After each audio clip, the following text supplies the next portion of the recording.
Peace. Rami Salam El here. Thank you for joining us. We're going to get right into it. Going international today. Excuse the garbage truck going by us early in the morning. We're going to be reading the United Nations Declaration on the Rights of Indigenous People. And I'm only going to read a few of the articles from here because I want you to look for yourself, because man knows not by being told, a wise man once said. Article 1. Indigenous peoples have the right to the full enjoyment as a collective or as individuals of all human rights and fundamental freedoms as recognized in the Charter of the United Nations, the Universal Declaration of Human Rights, and international human rights law. We're going to read Article 2. Indigenous peoples and individuals are free and equal to all other peoples and individuals and have the right to be free from any kind of discrimination in the exercise of their rights, in particular that based on their indigenous origin or identity. I'm going to read Article 6. Article 6, every indigenous individual has the right to a nationality. I'm going to read that again. Every indigenous individual has the right to a nationality. I'm going to read that again. Every indigenous individual has the right to a nationality. Article 11. This is a good one here. Part 1. Indigenous peoples have the right to practice and revitalize their cultural traditions and customs. This includes the right to maintain, protect, and develop the past, present, and future manifestations of their cultures, such as archaeological and historical sites, artifacts, designs, ceremonies, technologies, and visual and performing arts and literature. Part 2. The states shall provide redress through effective mechanisms which may include restitution, developed in conjunction with indigenous peoples, with respect to their cultural, intellectual, religious, and spiritual property taken without their free, prior, and informed consent or in violation of their laws, traditions, and customs. Article 19.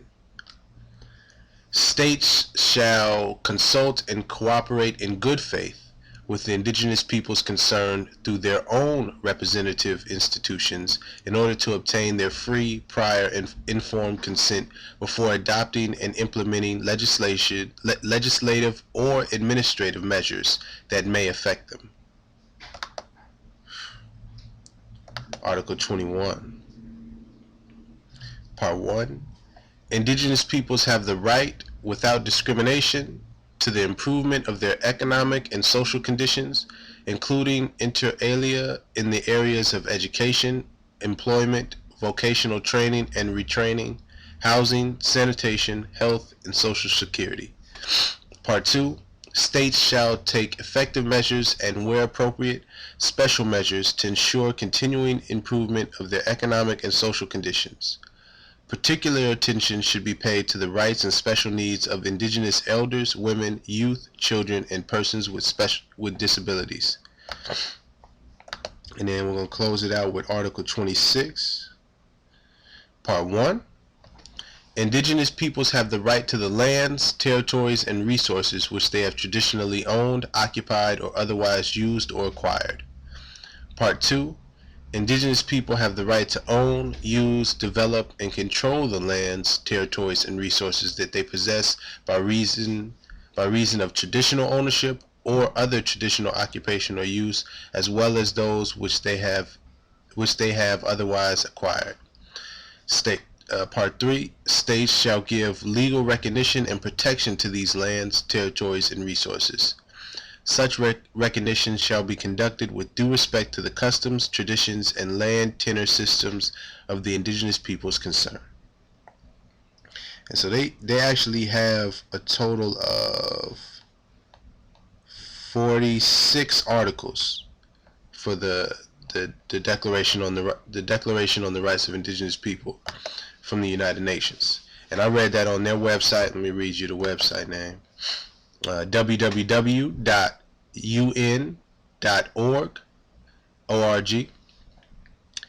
backslash ESA backslash SOCDEV backslash UNPFII backslash documents backslash DRIPS underscore en.pdf.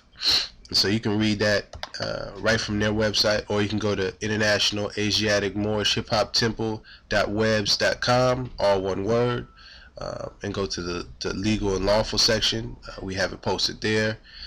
Or if you just type in the search in Bing or Yahoo,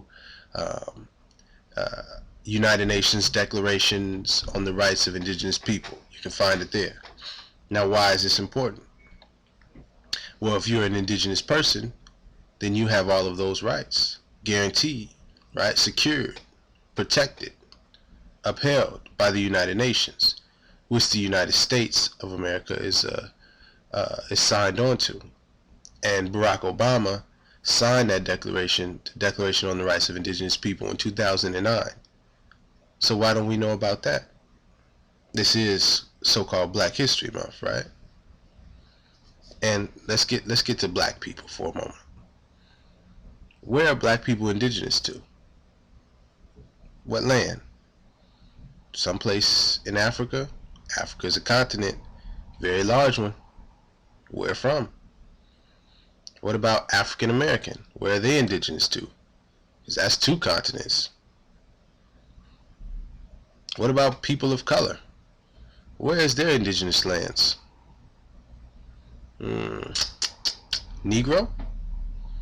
Oh, they're indigenous to plantations, so they don't really. Anything else? Afro-American? I don't even know who those are. Latino? Well, where's Latin? Where's that indigenous to? Isn't Latin a language? So how can you be indigenous to a language? Interesting. You see, those aren't nationalities. Those are status, labels, brands. Moorish American, that's the nationality. Where are Moorish Americans indigenous to? America or Morocco. Yeah. Do you get it now? I hope you do. But I gotta get dressed, take my little ones to school. So with that I say, peace, Islam, Hotep.